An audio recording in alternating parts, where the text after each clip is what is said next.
Bonjour, bonsoir aimables téléspectateurs de l'ère à laquelle vous nous suivez chez vous.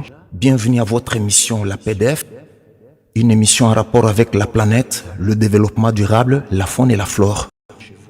Vous vous en doutez aimables téléspectateurs, nous sommes là pour la protection de la nature. La fois passée, nous avions laissé une question en rapport avec le volcanisme. C'est quoi le volcanisme? Et aujourd'hui, nous allons en aborder 3 questions principales, à savoir, c'est quoi le volcanisme? Et qu'est-ce qui provoque ces cataclysmes? Et comment nous, personnellement, allons nous prémunir contre ces catastrophes dites naturelles? Voilà c'est de quoi il va être question au cours de cette émission. Je ne serai pas seul au cours de cette émission. Je me ferai accompagner d'un géophysicien en la personne de M. Apollinaire Tchibanda. Qui est Apollinaire Tchibanda? Il travaille à la division de l'urbanisme et habitat et il est chargé des bases de données. Et que savez-vous du volcan? Les spectateurs, un volcan est un gouffre ouvert qu'on peut retrouver dans les montagnes. Donc le volcan, on ne peut le retrouver nulle part que dans des montagnes. À l'exception d'un volcan en Islande qui a un cratère sous glace. Nous allons en découvrir ensemble. Et comme nous avons dit que le volcan est un canon immense, d'où l'ouverture ressemble à un demi-lieu, avec un cratère ressemblant à un entonnoir. Donc lorsqu'on observe bien le volcan, il y a son sommet appelé cratère, donc quelque chose qui ressemble à un entonnoir, dont le cratère est un sommet du volcan, d'où sortent des fusions, etc. C'est là que sortent des téphrases et laves. Les laves et téphrases sont des produits volcaniques. Un cratère est un vase ou le sommet par lequel sort une fusion par l'explosion. Bref, quelque chose qui ressemble à un entonnoir, d'où sortent des fusions, d'où sortent des tourbillons, du feu ou une explosion. Donc les laves et téphrases sont des produits volcaniques. Les produits volcaniques sont des laves et téphrases qui sont généralement felsiques, c'est-à-dire assez voire très riches en silice, andésite, dacite et rhyolite, et parfois mafiques, pauvres en silice, mais en moindre quantité. Les laves riches en silice sont très visqueuses, ce qui fait qu'elles se refroidissent et durcissent avant d'avoir pu se répandre loin, ce qui explique la forte pente des flancs des stratovolcans. Les coulées de lave felsiques étendues sont rares, mais on en connaît qui ont parcouru jusqu'à 15 km, d'où il faut une bonne délimitation des zones à construire. Ce n'est pas pour la première fois que nous rencontrons au crash, au Karisimbi ou au Kitasimbo que pourra cracher encore. On connaît bien les limites des penchements de lave lorsque ça coule.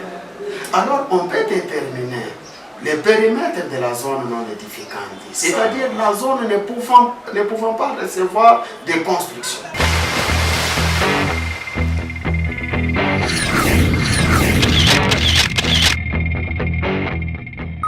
Qu'est-ce qui provoque alors une explosion volcanique? Écoutons parler les géologues. Le volcanisme aujourd'hui que nous déplorons résulte du manteau de la Terre. C'est dans le manteau de la Terre parce que la croûte est rigide. Mais le manteau renferme une matière fluable, une matière visqueuse. C'est cette matière-là que nous appelons les magmas. Alors, qu'est-ce qui se pose comme problème? Cette matière en ébullition dans le manteau de la Terre va profiter d'une faille dans la croûte terrestre. Dès qu'il y a une faille, ces matériaux vont chercher à s'échapper. On dirait vous prenez votre marmite, vous mettez au feu, vous faites la bouillie, vous mettez le couvercle. Et dès que la pression augmente, votre couvercle sera esclavoussé. Le volcan se déclenche de la manière que voici. Lorsque les roches magmatiques s'entassent entre elles et l'accumulation des gaz dégagés à travers un canon provoque enfin une explosion. Voilà l'éruption volcanique. Vous avez suivi, aimables téléspectateurs, qu'est-ce qui provoque le volcan? Donc, d'une manière simple, le volcan, c'est une explosion. Et d'ailleurs, notre invité nous a expliqué, croûte terrestre. Donc c'est là où on peut dire que c'est ça même le socle de notre planète. En dehors de cette croûte terrestre, nous avons ce qu'on appelle la chambre magmatique. Quand on parle de magma, c'est-à-dire ce sont des pierres, c'est là qu'on a dit que c'est dans cette chambre où on peut retrouver même des minéraux. Les montagnes volcaniques sont de grandes réserves minéralogiques qui regorgent de matières précieuses renfermées dans des roches magmatiques telles que le basalte, qui renferme également d'autres minéraux appelés des quartz. Nous avons également des andésites qui contiennent 60% des teneurs et ensuite des rhyolites avec 70% des teneurs.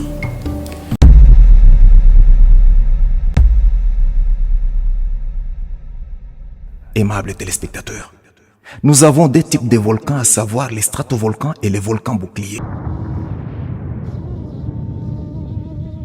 Un volcan est un canon d'un volume immense dont l'ouverture a souvent plus d'une demi-lieue. Il existe deux types de volcans, à savoir les volcans boucliers et les stratovolcans. La détermination du type de volcan se base sur la fréquence de son éruption et du volume des dégâts provoqués. Un stratovolcan ou volcan composite est un volcan constitué de nombreuses couches de strates, de laves d'ursus et de téphrases.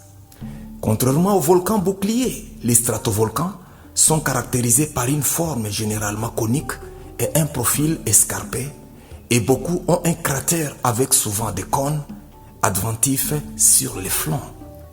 Ces édifices volcaniques ont été constitués par une succession d'éruptions explosives et d'éruptions effusives.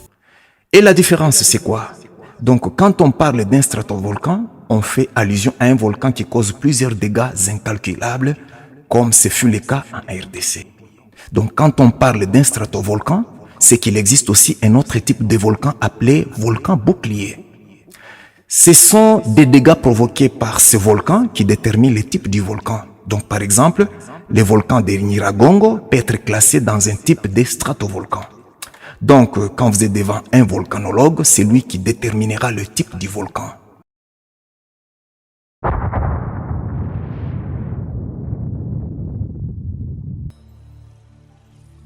Et on continue à suivre, les dégâts matériels sont énormes. La roche est encore fumante, mais le danger semble écarté. La coulée de lave s'est finalement arrêtée aux portes de Goma. Au petit matin, les habitants sont revenus constater les dégâts. Quelques habitations ont été détruites. Vous voyez qu'il y a des parcelles, il y a les gens, il y a la population qui ont perdu les biens. Nous demandons au gouvernement de venir en aide les rescapés du volcan. Peu à peu, les habitants regagnent leur domicile.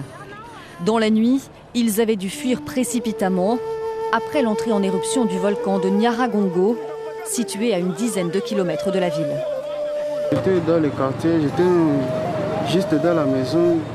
J'ai attendu des cris, le volcan est en éruption. Je suis sorti, j'ai vu le ciel était rouge. Tunajiuliza kama kunapitikana nini katika kule mahali ya Nyiragongo. Vraiment hatujue kama nini. Une éruption qui a pris tout le monde de court, y compris les autorités forcées de donner l'ordre d'évacuation de la ville. Des dizaines de milliers de personnes ont fui vers le poste frontière avec le Rwanda tout proche et vers le sud-ouest de la ville. La lave a finalement stoppé sa progression à quelques centaines de mètres de l'aéroport de Goma, où les avions avaient également été évacués. Une éruption soudaine qui rappelle de douloureux souvenirs aux habitants. La dernière remonte à 2002. À l'époque, la lave avait recouvert Goma, faisant des centaines de morts. Ils sont venus récupérer ce qu'ils peuvent, le plus souvent des morceaux de fer. Ces habitants de Bouéné ont tout perdu dans l'éruption du volcan Nyiragongo. Le choc est dur à encaisser. Unaangalia hapa kulikuwa farmasi, kulikuwa vivete, hivi vyote vinalukula. Hakuna vitu ya kufuata. Hapa kwanza hii ni masomo. Masomo ilikuwa pembeni na abattoir. Une inquiétude décuplée sur place par l'apparition de deux énormes fissures. Longues de plusieurs centaines de mètres, elles ont fracturé le sol de la ville, l'une près du principal hôpital, l'autre proche de l'aéroport. Un quotidien désormais rythmé par des répliques, des mini-séismes qui se produisent toutes les 10 à 20 minutes depuis l'éruption. Trois caractéristiques qui accompagnent un volcan. Donc on peut appeler un volcan qui reflète un caractère effusif, c'est-à-dire le volcan peut faire éclater des laves. Donc c'est ça le caractère effusif. Nous avons également le caractère éruptif, donc ça peut provoquer une éruption, comme ce fut le cas donc à l'est de la RDC. On parle aussi du volcan à caractère explosif, c'est-à-dire ça peut déclencher une explosion. C'est pourquoi vous vous en doutez, aimables téléspectateurs, quand il y a eu éruption volcanique à l'est, pas plus tard que quelques jours, il y a eu également séisme, donc c'est un caractère explosif. Un bouclier à moins de dégâts. Notre pays, la RDC, compte 6 types de volcans que nous voulons vous retracer. La RDC compte 6 types de volcans suivants. Le Karisimbi, le Mayamoto, le Nyamuragira, le Nyiragongo et le Visoke, le Chibinda. Karisimbi, 4507 mètres d'altitude, aucune éruption signalée. Mayamoto, 950 mètres d'altitude, aucune éruption. Nyamuragira, 3058. La dernière éruption date de 2006. Le Nyiragongo, 3400 mètres d'altitude. La dernière éruption, le 22 mai 2021. Le Chibinda, 1460 mètres d'altitude. Aucune éruption signalée. Le Visoke, avec 3711 mètres d'altitude. Et la dernière éruption date de 1950. Et c'est seulement en RDC où on peut rencontrer des volcans. Pas du tout, aimables téléspectateurs. Donc le monde entier compte plusieurs volcans. Mais ici, nous allons juste en éplucher 10 grands volcans. Et ces volcans, nous vous faisons découvrir dans ces documentaires que nous avons réalisés pour vous. La planète Terre regorge d'autres volcans plus majestueux, magnifiques et redoutables. Si après la liste des 10 plus grands majestueux volcans du monde, 1. Le Stromboli, l'île de Stromboli en Italie. C'est un stratovolcan qui entre en éruption chaque 100 minutes. Ce volcan est dressé sur une île circulaire située entre les côtes siliciennes et l'Italie. Le volcan s'apprécie depuis la mer, où sa silhouette le distingue dans l'horizon. Il est si majestueux que les habitants de ses alentours l'ont personnifié et l'appellent lui, donc dans la langue silicienne.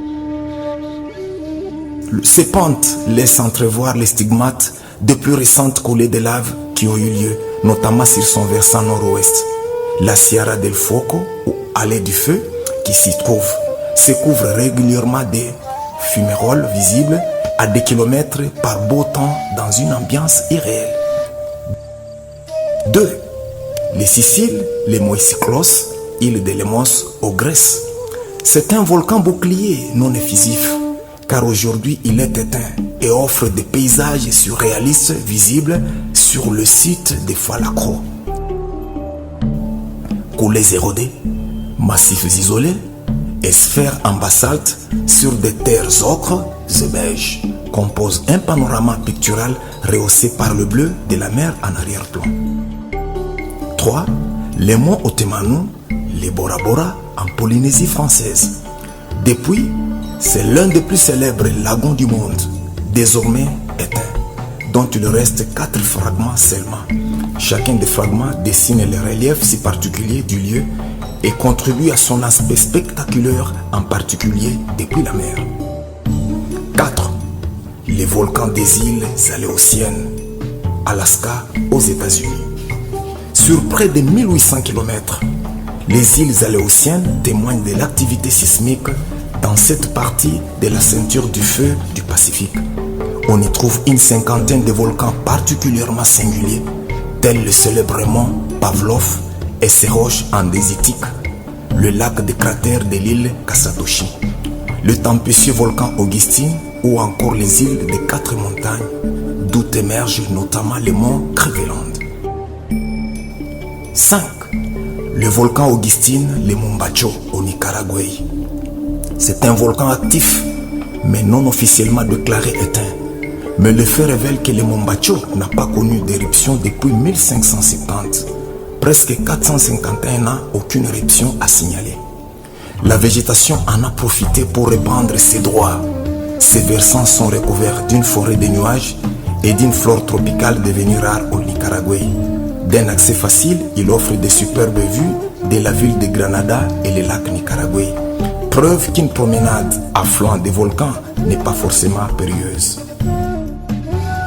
6. Pico de Fogo au Cap-Vert. C'est un stratovolcan. Ces volcans rouges entrent régulièrement en éruption. Ces émanations basaltiques ont modélé le paysage nervuré de l'île de Fogo, qui est habitée côté littoral. Le point culminant du Cap-Vert peut aussi en être le point le plus chaud. L'une de ces pentes abrite un vignoble et la caldeira de Char, des Caldeiras, en est l'une des vues les plus impressionnantes permettant d'apprécier sur Terre c'est à quoi la Lune ou Mars peuvent ressembler. 7. Les Caldeiras de Açores aux îles de São Miguel, Açores. Un vieux volcan sur les flancs desquels des terres sont cultivées et la végétation s'est épanouie. On peut y contempler ces somptueuses vallées sans crainte. Depuis, aucune éruption à signaler. On peut de nos jours arpenter sans crainte.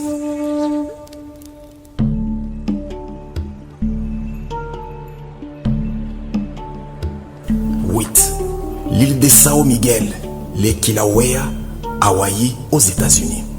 Le volcan le plus fameux du monde et le plus éruptif, situé au sud-est de l'île d'Hawaï, la montagne du Kilauea. Son agitation et la violence de ces épisodes éruptifs ont fait un lieu de choix pour étudier les différents phénomènes sismiques. Doté d'une grande importance symbolique dans la culture hawaïenne, les Kilauea permet d'observer des paysages assez uniques. Ces roches volcaniques ressemblent à de minces filaments.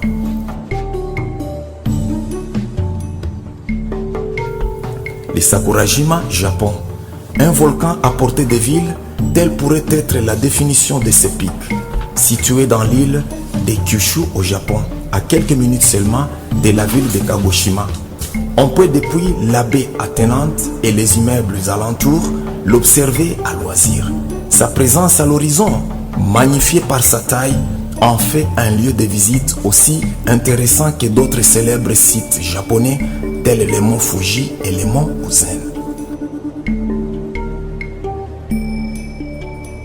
Les Poas, Costa Rica. Vieux de plusieurs années, ces volcans de type gris, situés dans la partie nord du Costa Rica, héberge également un autre cratère extrêmement clair entouré de jungles. Entre paysages lunaires et végétation luxuriante, il offre un panorama composite des plus rares. On s'en approche avec prudence. Les cratères d'Ipoas abritent en effet un lac acide dont les vapeurs sulfuriques qui en émanent par l'intermittence peuvent s'avérer dangereuses. Entre paysages lunaires et végétation luxuriante, il offre un panorama composite des plus rares. Outre les 10 volcans précités, il existe aussi d'autres volcans dont les activités sismiques offrent des spectacles redoutables. Citons entre autres le volcan Bardarbunga en Europe, plus précisément en île de l'Islande. Le Bardarbunga est un toponyme ou un nom de lieu islandais signifiant tout simplement ou littéralement en français bosse de bardure. C'est un nom d'une fissure volcanique associée au volcan central. Il est situé sous Vatnajökull, c'est-à-dire la plus grande calotte glaciaire du pays. C'est un volcan d'une altitude de 2009 mètres. Il est voisin de Grímsvötn, donc un autre volcan sous-glaciaire. Le Bardarbunga est un type de volcan de rift ou un stratovolcan capable de provoquer des dégâts incalculables. Le caractère spectaculaire de ces volcans attire toujours l'attention de plusieurs scientifiques, même par des petits signes précurseurs. Ces précédentes éruptions datent du XVe siècle, suivies de celles de 1909, puis de toutes récentes éruptions des années 2014-2015, plus précisément le 29 août 2014 et le 29 février 2015. Qu'est-ce qui fait de ces volcans un aspect spectaculaire? son agencement géologique qui est de loin différent des autres volcans. Son cratère principal ou son canot d'ouverture n'est pas à ciel ouvert, mais plutôt caché sous un bloc de neige de 800 mètres. Ce qui est souvent difficile aux géologues de détecter facilement une éruption, même par un moindre signe précurseur. En approfondissant des recherches, les scientifiques ont découvert son caldeira ou son noyau central explosif caché sous calotte glaciaire d'un bloc de 800 mètres. Quelle démonstration de force du Créateur, puissant en force, qui même sous l'eau, sa colère peut toujours flamber. Son aspect spectaculaire et son pouvoir éruptif l'emportent sur les glaces en les fondant au point de jaillir un flot d'eau débordant la côte sud, au risque d'entraver le bon fonctionnement des usines hydroélectriques d'alentour. Son aspect particulier. Loin d'être un danger permanent, le Bardarbunga se trouve dressé dans une zone désertique sans aucun accès autorisé aux habitants d'alentour, sauf aux explorateurs scientifiques. Bien que proches du danger, les habitants les plus proches sont habitués à la colère du volcan, en assistant aux démonstrations spectaculaires sismiques qu'offre ce dernier. Pour épargner les habitants des inondations, le Bardarbunga exprime sa colère spectaculaire en dehors du glacier, en atténuant sa colère sur la calotte blanche, en permettant à sa chambre magmatique d'évacuer latéralement les gaz à l'air libre. Oh, quelle chance pour les Islandais, habitués à assister au spectacle de ces fameux volcans.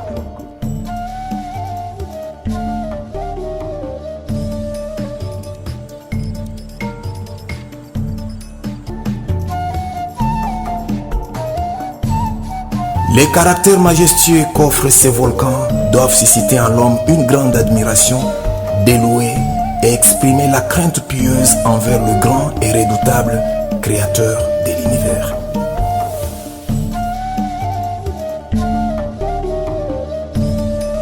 Les éruptions volcaniques ne sont que des phénomènes géologiques naturels ou des résultats provoqués par des perturbations globales qu'on doit associer aux catastrophes naturelles, loin d'être un châtiment divin. Une catastrophe naturelle. Quand il y a une catastrophe naturelle, on ne peut que ressentir un sentiment de regret et de chagrin parce que cette manifestation est en train d'entraver le quotidien de la population. Parce que vous avez souligné les aspects d'ordre environnemental, d'ordre urbanistique, d'ordre géologique. Les écosystèmes sont totalement menacés à cause de cette éruption du volcan. Je voudrais vous dire que nous sommes les habitants de la planète Terre. La planète Terre, dans son insertion, elle peut se présenter sous deux structures. Elle peut avoir une structure externe et une structure interne. Sa structure externe, c'est son agencement dans le système solaire qui a été amené.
Aimables téléspectateurs, merci beaucoup de l'attention portée à cette émission et dans l'espoir de vous retrouver très prochainement et d'ici là portez-vous bien, bye. Et la nature. Aimez cette vidéo, N'oubliez pas de la liker en appuyant sur la cloche de notification pour ne pas rater la prochaine diffusion. Sera toujours habitable si nous conservons la faune. Voilà le message.